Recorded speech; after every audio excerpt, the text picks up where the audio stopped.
Retomando la plática del día de ayer, hoy vamos a hablar sobre lo que son los alimentos en la ofrenda de muertos. Y para esto vamos a compartir que, por ejemplo, el Día de Todos los Santos entra en la tradición que coincide con el periodo agrícola, en el cierre del ciclo de la siembra y la cosecha anual. Y se retribuye a los muertos, a Dios y a la tierra, su servicio y los favores para el mantenimiento y la continuidad de la vida. Hermano Charbel, ¿qué piensa de la importancia de los alimentos en las ofrendas? Bueno, pues como bien sabemos, en la cultura mexicana, los alimentos acompañan todo tipo de festividades y todo tipo de eventos sociales, tanto en este caso el nacimiento, el bautismo, los sacramentos, los 15 años, las bodas, ¿no? Así como también la parte de los sepelios, los ritos fúnebres.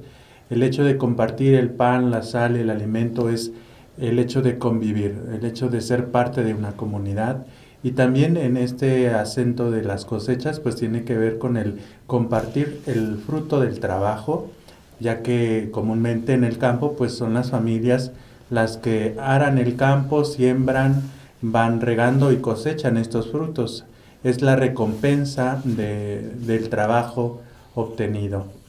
Asimismo, también dentro de nuestra cultura mexicana, pues tenemos arraigado el hecho de compartir los alimentos con las visitas, con las personas que lo necesitan e incluso también con los extranjeros. Es una manera muy peculiar como el mexicano arropa y abraza muy cálidamente a los extranjeros, sobre todo en estas fechas en donde pues no solamente se comparte la amistad, sino también la herencia cultural.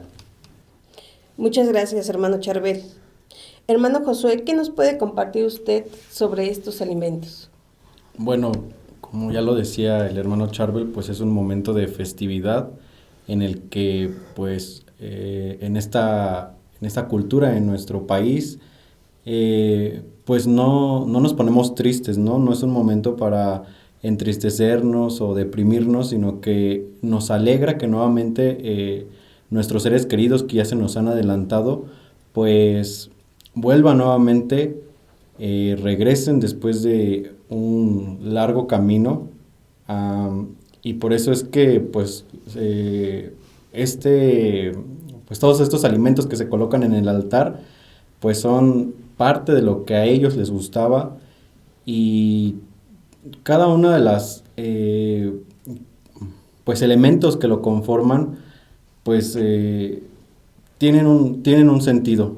Yo pienso que es algo pues muy de nosotros, es algo que pues espero que conforme va pasando el tiempo pues sea algo que no se pierda, sino pues porque muchas veces creo que es algo que se va perdiendo pues su significado, o que estas generaciones ya no saben. En mi caso pues creo que es triste ver cómo en mi familia pues algunos de los hijos de mis primos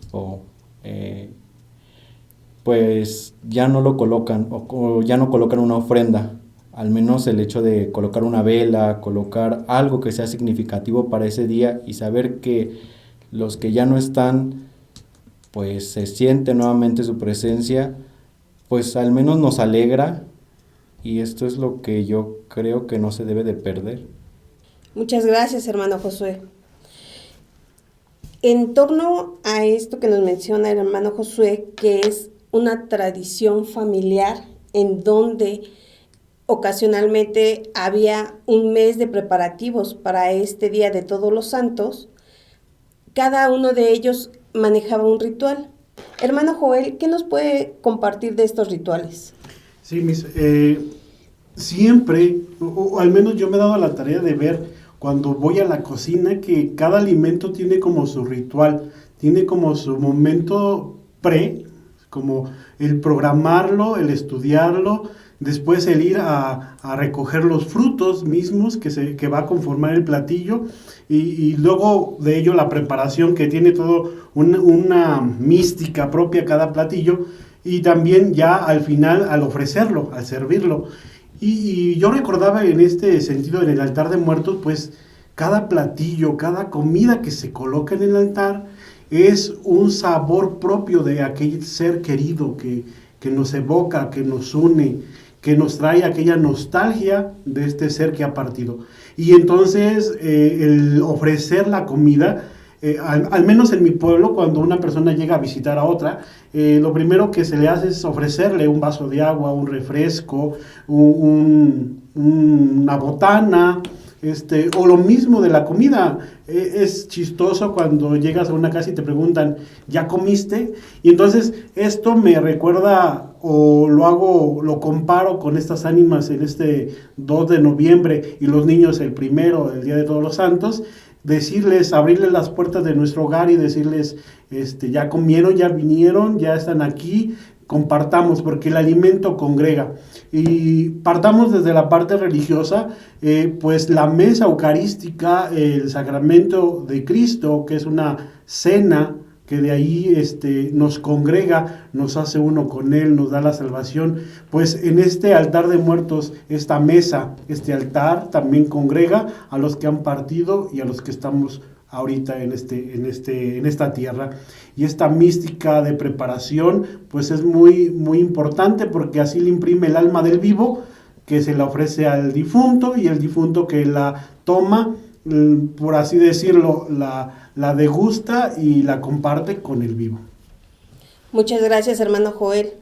Efectivamente, es esta forma en donde se dan gracias a los que ya partieron, a nuestros ancestros, en el contexto de decir, nos enseñaron a trabajar la tierra, de la cual tenemos el alimento y que nos da un fruto que nos permite alimentarnos. Y en este alimentarnos es donde ponemos o palpamos a través de los sentidos los aromas, como el de vainilla, la naranja, con para la preparación del pan de muerto, aromas de incienso, que también son parte que van en el altar. Hermano Charbel, ¿cuáles eran los platillos tradicionales en casa que usted podía observar y que saber que ya se acercaba esta fecha? Bueno, pues específicamente relacionado con el tiempo de la cosecha, pues las calabazas, el maíz, el haba, el frijol, todo el fruto de la siembra se empezaba a preparar para degustar precisamente los tamales, los tlacoyos, los sopes, los salutes, el pan de maíz, el atole de maíz, que son propiamente de las regiones rurales de nuestro país. Pero también pues vienen los otros elementos, como son los alimentos ya propiamente coloniales, podríamos decir, porque ya son una mezcla del mundo prehispánico con la cultura española y árabe que heredamos en la conquista, como son el mole, que se vino a componer de esta fusión de cultura, el pozole, las enchiladas, los tacos, el guisado del guajolote como tal. Antes se comía el guajolote, pero no como ahora lo conocemos, sino simplemente era asado o hervido, pero no se le agregaban pues estos elementos ya como el ajonjolí, las especias que lleva a partir de la colonia, ¿no? También la fruta de temporada, como es la jícama, la caña, la mandarina, la calabaza, el tejocote, la nectarina, elementos que también son heredados de España, porque recordemos que en el mes de septiembre y también en la Semana Mayor tenemos el famoso altar de Dolores, en donde vamos a ver muchos cítricos, elementos que tienen que ver precisamente con la tragedia, con el dolor, las lágrimas, ¿no? Y que a la vez también tienen que ver con la alegría. La naranja, que de ahí viene este canto tradicional, naranja dulce, limón partido, dame un abrazo que yo te pido, ¿no? Que viene de estos elementos socioculturales. Tenemos también algo propio de este tiempo, pues son los elementos como el pan de muerto, que ya hablamos ayer de la importancia de este símbolo dentro de la ofrenda, los alfeñiques y las calaveritas de azúcar, que tienen que ver también con esa parte dicotómica entre la vida y la muerte, ¿no? Cuando alguien muere nos da tristeza, pero para el que murió viene el gozo, la alegría, una vida mejor, una vida más dulce. Por eso las calaveritas de azúcar, los elementos de chocolate, etcétera. Un elemento también que es muy propio del estado de Hidalgo y de Puebla es el té de ruda. En estos estados se ofrece cuando hay un difunto este famoso té, que también sirve para matar los parásitos que podemos tener en el estomaguito, ¿no? Las famosas amibas y todo eso, pero que nos recuerda precisamente el luto de la familia. Por eso es un té semi-amargo, porque la familia está de luto. Y ya de ahí pues las bebidas como son el tequila, el licor, pero hay que recordar que también de esta herencia prehispánica tenemos las bebidas espirituosas. Así se les llamaba porque eran considerados elementos o bebidas de los dioses, como son el pulque, el mezcal, el aguamiel, el fruto del agave, ¿no? Que eran elementos que tenían que ver con las deidades de la tierra y que se les tenía como una especial veneración a estos elementos dentro de las ofrendas. Ya cuando la ofrenda va dedicada para los niños, pues se busca que haya refresco, agua de sabor, leche, chocolate, elementos más sensibles a la naturaleza de la persona a la que le ofrendamos. Y los dulces típicos que yo observaba pues dentro de la cultura del centro, específicamente de Texcoco, pues la calabaza, el dulce de calabaza, el dulce de camote, el dulce de tejocote, las pepitorias, las palanquetas, el dulce de coco, el amaranto, que son elementos que propiamente adornan nuestros altares y que dan ese colorido, esa vista a estos altares tan emblemáticos. Gracias, hermano Charbel. Hermano Joel, ¿qué nos puedes compartir?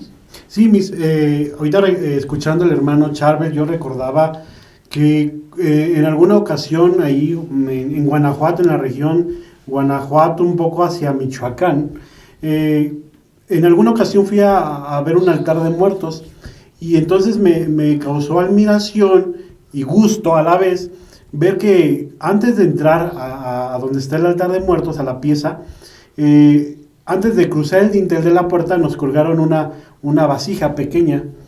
Y entonces, antes de cruzar a la puerta, estaba una persona con un cántaro, y este cántaro contenía charanda. Y entonces, no podías pasar la puerta sin antes tomar la charanda. Entonces, pues cada vez que cruzabas una puerta era llenarte el vasito, llenarte de charanda y tomártelo para que pudieras pasar y llegar hasta la ofrenda. Y esto con relación a que cuando uno está como más... me atrevo a decir esto como borracho, los sentidos se agudizan y entonces puedes percibir aquellos espíritus o aquella misticidad que contiene el altar. Y también esta parte de la riqueza de todos los elementos de comida, como el chocolate, muy propio de nuestra cultura prehispánica, que antes no se comía como ahora, sino que iba mezclado con chile, iba mezclado con otras especies, y que solamente lo comían a los emperadores o la gente de alta alcurnia. Después, ya con la conquista y con esta venida a traer estos españoles, todas esas personas de Francia y todos estos que llegaron a nuestro país y que entonces traen con ellos un sinfín de especies o de sabores nuevos, pues brota así como aventando cohetes y pompas y todo eso, surgen nuevos sabores. Y se siente cuando el momento llega, cuando se siente el tiempo de noviembre, se siente el tiempo de octubre, ya cuando el frío baja, cuando la cosecha está madura, que empiezan a oler esos ricos aromas a canela, a vainilla, de los hornos donde se hornea el pan de muertos.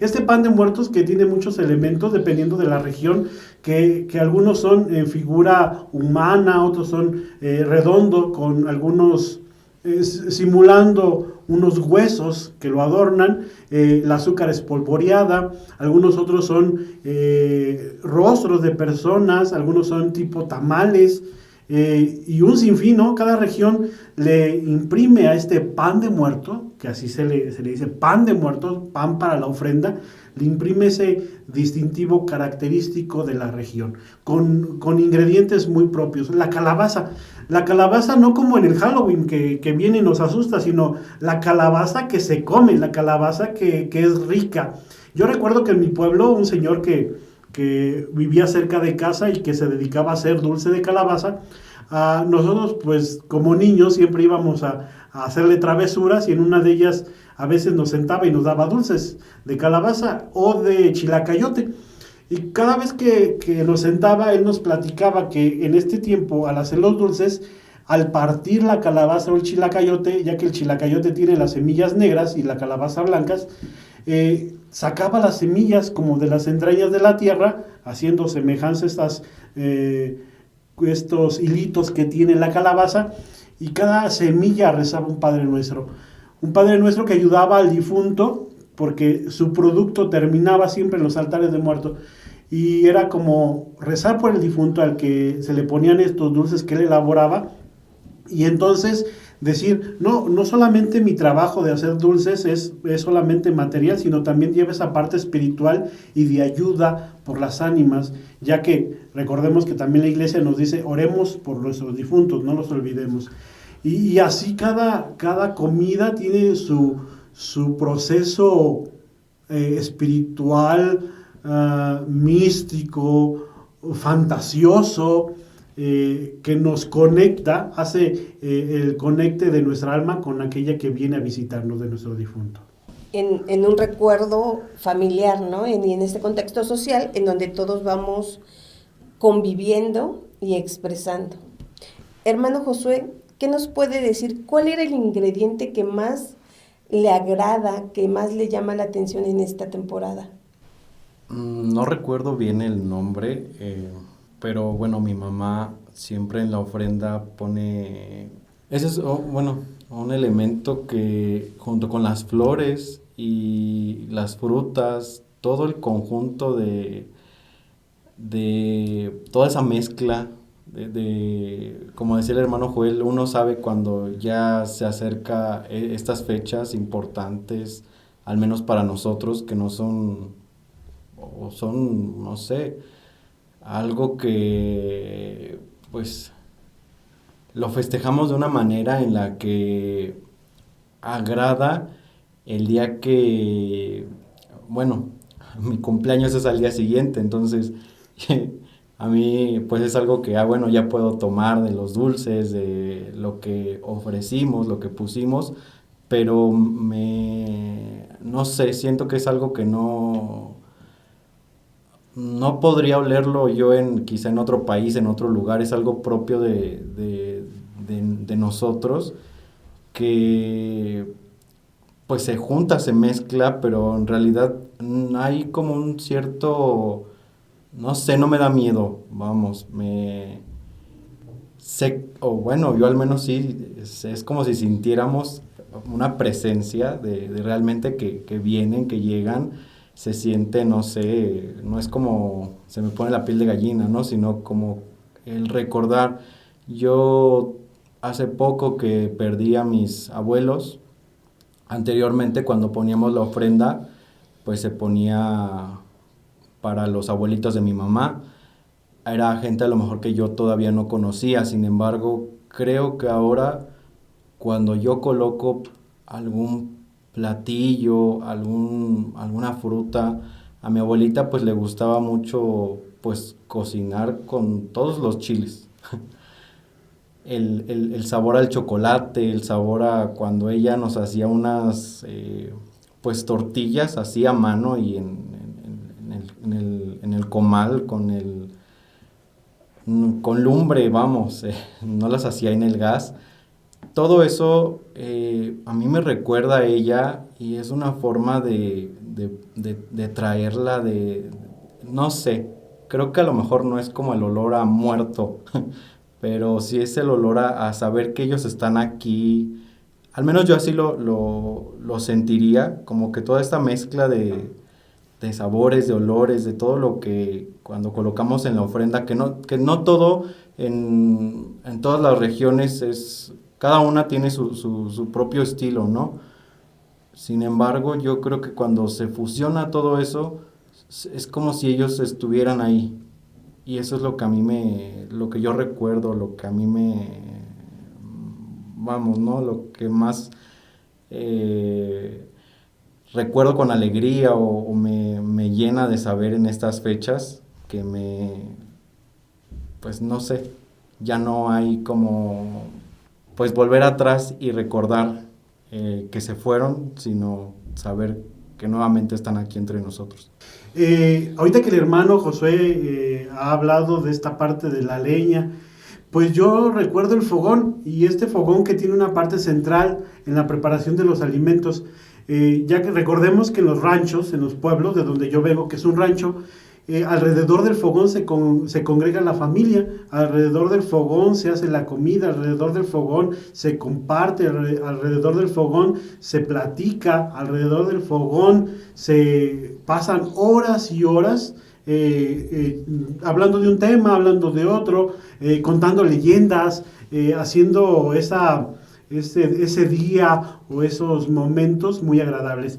Y este fogón, al mezclarse con los aromas de la comida, la leña quemada y mezclar estos ingredientes muy específicos como el chile, como el clavo, la canela, la fruta misma, como por ejemplo en el manchamanteles, donde van un sinfín de frutas y le ponemos un toque de canela, un toque de pimienta, y tenemos ya un tipo mole, ¿no?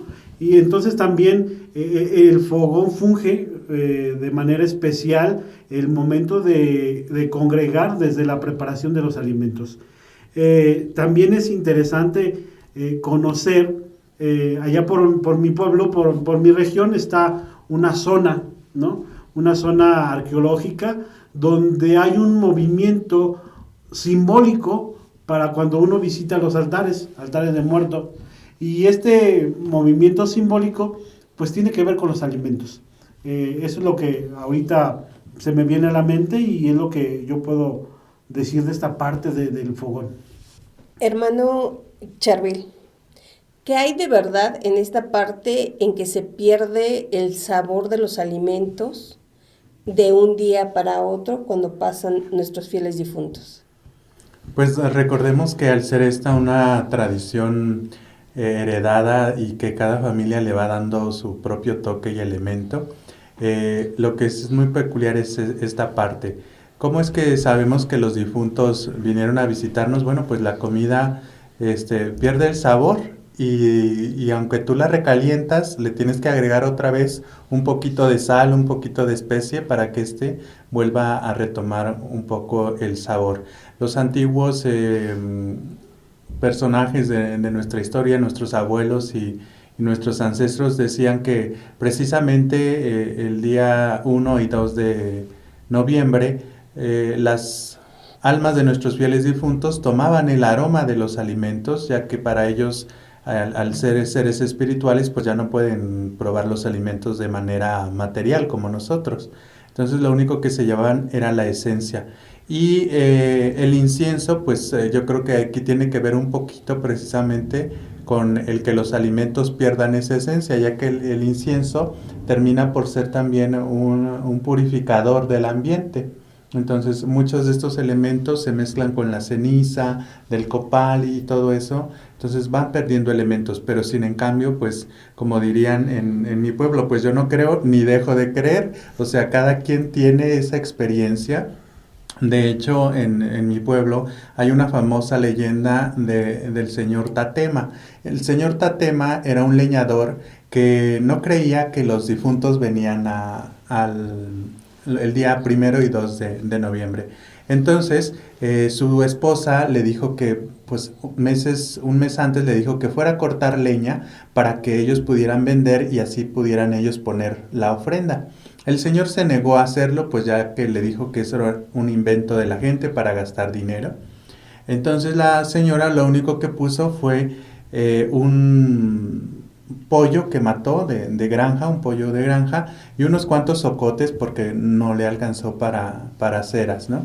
Entonces el señor ese día, el señor Tatema, se fue a cortar la leña y la leyenda dice que el árbol se partió en dos. Él tropieza y cae adentro del árbol y el árbol se cierra. Al momento de que él estaba dentro del árbol, empezó a contemplar el mundo espiritual y vio filas y filas de gente que llevaban en sus cestos canastas de pan, de fruta, de comida, y hasta el final venían sus familiares con una canasta con un pollo y los ocotes encendidos. Tal fue su tristeza al ver esa situación que empezó a llorar y el árbol lo sacó, lo botó de adentro de sus entrañas. Cuando llega a casa le dice a su esposa lo que le aconteció y a partir de ese día, pues este señor fue el más espléndido en poner sus ofrendas, porque él decía que había comprobado que los fieles difuntos venían a probar los alimentos que se les ofrecían en la ofrenda. Y en particular, pues yo puedo comentar una curiosidad que pasó ahí en el lugar donde estábamos colocando la ofrenda. El día 3 en la ventana se plasmó una figura así como de una persona con un costal tomando algo de la ofrenda, ¿no? La mano iba dirigida hacia donde estaba la ofrenda y se veía a contraluz perfectamente bien. Entonces, yo cuando vi eso, pues era un adolescente, no tenía todavía, digamos, la racionalidad que ya de adulto te va caracterizando por los estudios, pero sí puedo decir que en lo personal, yo creo que de alguna manera sí tenemos ese contacto con nuestros seres queridos y como dice el hermano Josué, pues uno siente la presencia y yo digo que es incluso una de las fiestas más fuertes, más que la Navidad, porque incluso estas festividades del 1 o 2 de noviembre junta a las familias alrededor del recuerdo de los difuntos, alrededor del cementerio. Los hijos que están lejos regresan para esas fechas.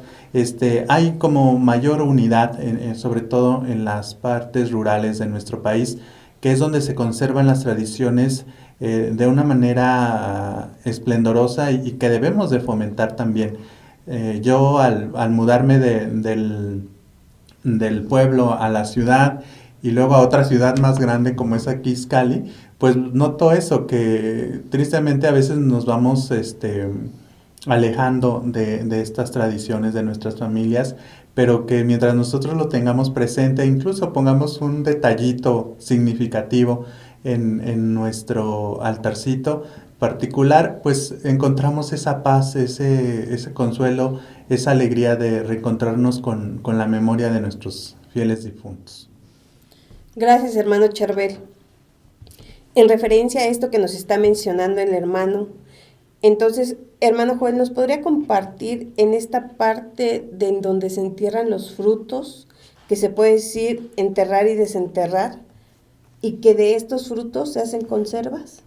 Sí, el hecho de que la ofrenda esté cargada también de estos frutos, como lo es la jícama, el camote, algunos raíces que van abajo de la tierra, que representan cuando la tierra los acoge y entonces son sacados de la tierra para compartirse, para dar vida, ¿no? Y también esa parte de volver a enterrar, siendo como, a lo mejor como la composta que se entierra, pero sirve para abonar la tierra. Y este movimiento, el de estar enterrado, sacar, ¿no? Y volver a enterrar la semilla para que produzca el fruto, pues hace semejanza a este cuerpo cuando morimos que se deposita en la tierra, que la tierra lo acoge, toma de él lo que el mismo cuerpo tomó de la tierra y vuelve a la tierra. Y este símil de los frutos que van en la tierra, la cebolla, el ajo, el rábano y muchos otros que ahorita no me vienen a la mente, pero que en algunas regiones de nuestro país los toman en cuenta y los ponen dentro de la ofrenda. También dentro de estos frutos hay muchos que se dan tanto a ras de suelo como en los árboles, y de ellos se hace conserva. En Irapuato, las fresas, y que tenemos la mermelada.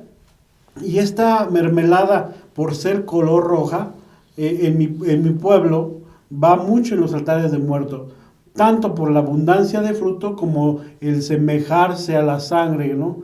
Que en algún momento algunos seres partieron de forma trágica y regaron su sangre en la tierra. Pero también tenemos los tejocotes, tenemos la manzana, tenemos la pera, tenemos la piña, y de todos ellos se puede hacer conserva. Recordemos que estamos en un momento ya de la cosecha.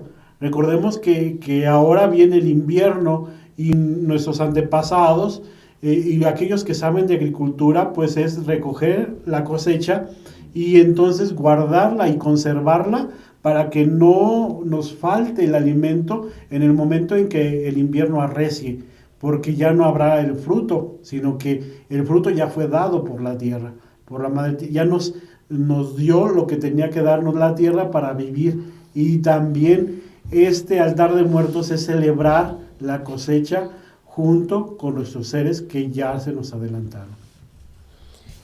Gracias, hermano Joel.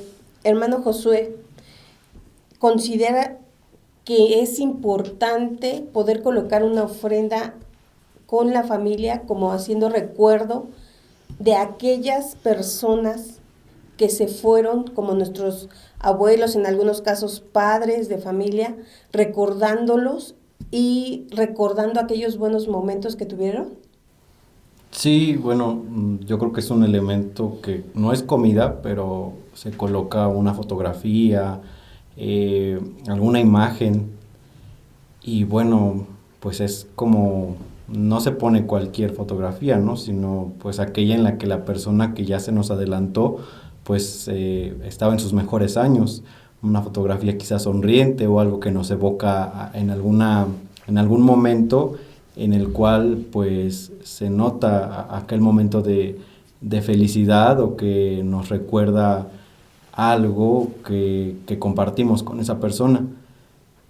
Yo en casa con mi familia, mi mamá también nos enseñaba que poníamos un vaso de agua y aparte una veladora o una vela para aquellas, pues decía, ánimas o almas en pena que no tenían pues ahora sí que quién tuviera que ponerles, o su familia se había olvidado de ellas o ya no tenían a nadie. Y bueno, yo también siento que esa es una forma en la que en cada una de las casas no se cierra solamente a los nuestros, ¿no? Sino a todos. Se me viene a la mente también pues que a veces nosotros del camino, más bien hacemos un camino de la puerta hacia donde estaba la ofrenda, y era también como pues indicarles el camino. Ellos pues iban pues también, ¿no? Esta parte como de recibirlos con flores, una flor pues tan propia de este tiempo, que es pues el cempasúchil, lo sabemos, ¿no? La pata de león, y son colores pues muy alegres, muy propios, y ese olor también, bueno, no se come, ¿no? Pero también ayuda a que en todas las casas es algo que está, ¿no? Está presente. Entonces, en cada una de las familias o en cada una de las casas en donde se pone, yo creo que esto nos une como mexicanos, como cultura, en donde no cerramos a aquellas personas a lo mejor a las que ya no hay nadie que las haya tomado en cuenta. Y a mí también algo que me llama mucho la atención, el hecho de que en algunos lugares la ofrenda o los alimentos van hacia ellos, ¿no? Como en el caso de los panteones, en donde las personas pues están esperando la llegada de sus seres queridos. Yo no he tenido la experiencia, no es algo que se acostumbra en el pueblo pues es algo que se hace de día, se adorna pues la tumba, se quitan también igual pues las cosas viejas, lo que pudo haber estado. Sin embargo, no es algo que se quede o que nos quedemos ahí más bien, ¿no? Sino pues esperamos en la casa y continuamos,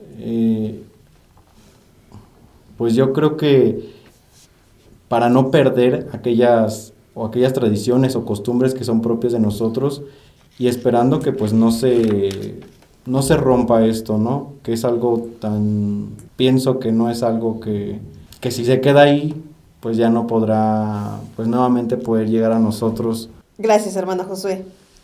Podemos decir entonces que estas tradiciones nos unen como familias, nos permiten saborear a través de todos nuestros sentidos y nos dan la oportunidad de poder reunirnos y acrecentar nuestra fe a través de la oración, a través del recuerdo, a través de estas costumbres que desafortunadamente se han ido perdiendo, pero estamos en tiempo de poder retomarlas. La invitación es a colocar en familia este altar, que nos una y que sea una ofrenda de continuidad de vida.